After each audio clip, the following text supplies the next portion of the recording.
बातमी आहे काँग्रेसच्या गोटातून। काँग्रेसचे आमदार झिशान सिद्दीकी आणि आमदार कैलास गोरंट्याल यांनी गळाभेट घेतली आहे।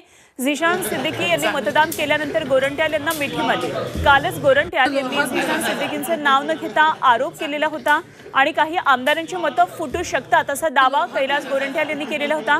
मात्र झिशान सिद्दीकी आता मतदानासाठी पोहोचले आणि यावेळी झिशान सिद्दीकी यांनी आरोपानंतरही विधान भवनामध्ये येऊन मतदान केलेले आणि पक्षश्रेष्ठी सांगतील त्याला मी मतदान करणार असंही त्यांनी म्हटलेलं होतं। कृष्णात पाटील आमचे प्रतिनिधी या सर्व घडामोडींवर लक्ष ठेवून थेट जाऊया कृष्णातकडे।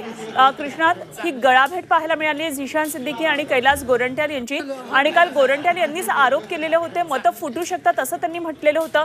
मात्र या आरोपांनंतर सुद्धा आता गळाभेट होताना दिसते।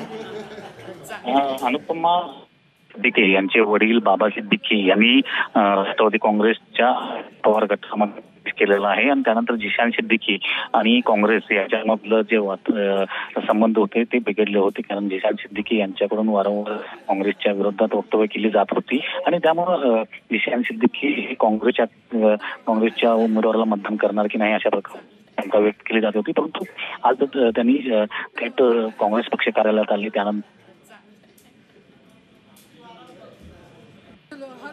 काँग्रेस पक्षश्रेष्ठींची भेट घेतल्याचं पाहायला मिळतं। त्यामुळे कृष्णात पुन्हा संपर्क करण्याचा प्रयत्न करतो, आपला आवाज पोहोचत नाहीये। कृष्णात पाटील आमचे प्रतिनिधी आपल्या बरोबर आहेत आणि या सर्व घडामोडींवर निवडणुकीच्या लक्ष ठेवून तेव्हा झिशान सिद्दीकी आणि कैलास गोरंट्याल यांची आज ही गळाभेट आपण पाहतोय।